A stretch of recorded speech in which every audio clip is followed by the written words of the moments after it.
حضرت بایزید بستامی کہتے ہیں کہ میں نے اپنی ماں کے آگے ہاتھ جوڑے، میں نے کہا امی تجھے راضی کروں یا رب کو راضی کروں؟ تو اپنے حق مجھے معاف کر دے، اللہ کو میں راضی کر دیتا ہوں۔ ماں نے کہا جاؤ پتر میں اجازت دیتی ہوں۔ گئے جنگلوں میں ذکر و فکر میں لگے رہے، تنہائی میں اس کو یاد کرتے رہے، دن رات ذکر کے چراغ روشن رکھے۔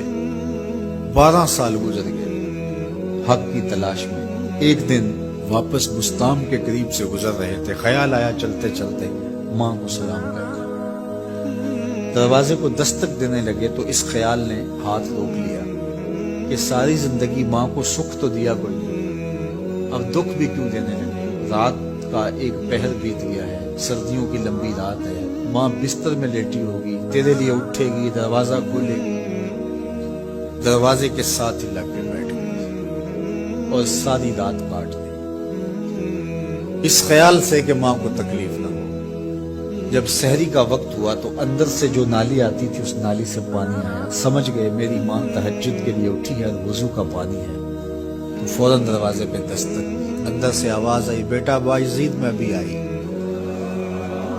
مائیں بیٹوں کے دستک کے انداز سے جان لیتی ہیں یہ کس بیٹے کے ہاتھوں کا لمس ہے۔ 12 سال کے بعد آئی، دستک دی، کہا بیٹا بایزید میں بھی آئی۔ ماں کی تو نگاہیں ہی دروازے پہ رہتی ہیں۔ اللہ اکبر۔ کہتے ہیں کہ ماں نے دروازہ کھولا، 12 سال جنگلوں کی خاک چھانتے بیت گئی تھی، پراگندہ صورت، بکھرے ہوئے بال، پھٹے ہوئے کپڑے۔ میری ماں کی جب نگاہ میرے پہ پڑی تو اس کی چشمان سے موٹے موٹے آنسو ٹپکنے لگے اور اس نے ایسے ہاتھ پھیلا کے کہا مالک میرا بیٹا بایزید تیری طلب میں نکلا تھا، تو نے ابھی تک اسے اپنا قرب نہیں دیا۔ حضرت بایزید بستامی کہتے ہیں 12 سال کی ریاستوں سے جو کچھ نہیں ملا تھا ماں کے اٹھے ہوئے ہاتھوں سے مل گیا۔ میں نے کہا مالک میں تجھے کہاں ڈھونڈ رہا ہوں، تو کہاں موجود ہے؟ تو ماں باپ کی رضا اللہ کی رضا کا دروازہ کھولتی ہے۔ جن لوگوں کے ماں باپ ناراض ہیں اور وہ جا کے پیر صاحب کی خدمت کرتے ہیں اور میاں ماں کے قدم چومو، باپ کی ٹانگیں دباؤ، ان کی خدمت کرو، تمہارے پہلے مرشد وہ ہیں، ان کو راضی کرو، پھر کسی شیخ کامل کی صحبت میں آنا، دیکھو کیسے دل کی بند کھڑکیاں کھلتی ہیں۔ ایک مرشد تو ناراض کر آئے اور دوسرے مرشد سے تمہیں کیا ملے گا؟ تو راستہ یہیں سے کھلے گا۔ والدین کو کبھی ناراض نہ کرو، والدین کو کبھی دکھ نہ دو، والدین کو کبھی تکلیف نہ پہنچاؤ، اور والدین کو بھی چاہیے کہ اپنی اولاد کو اپنا نافرمان نہ بنائے۔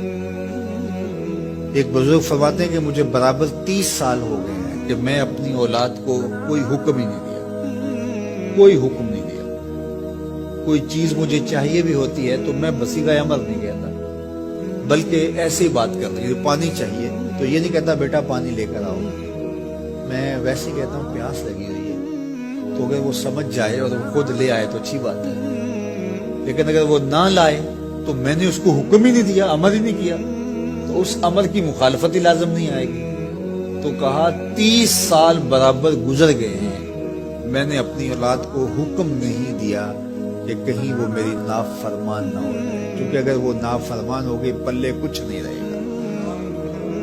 جو اولاد ماں باپ کی نافرمان ہوتی ہے وہ ہوا میں بھی اڑے، وہ چرخ پہ بھی جھولے، وہ زمین پہ گرنے والی ہوتی ہے، کبھی کامیاب نہیں ہو سکتی وہ اولادیں جو ماں باپ کی گستاخ، بے ادب اور نافرمان ہوتی ہیں۔ وہی اولادیں سرخروغ، کامیاب اور کامگار اور بامراد ہوتی ہیں جو ماں باپ کی خدمت کرتی ہیں، ماں باپ کی دعائیں لیتی ہیں۔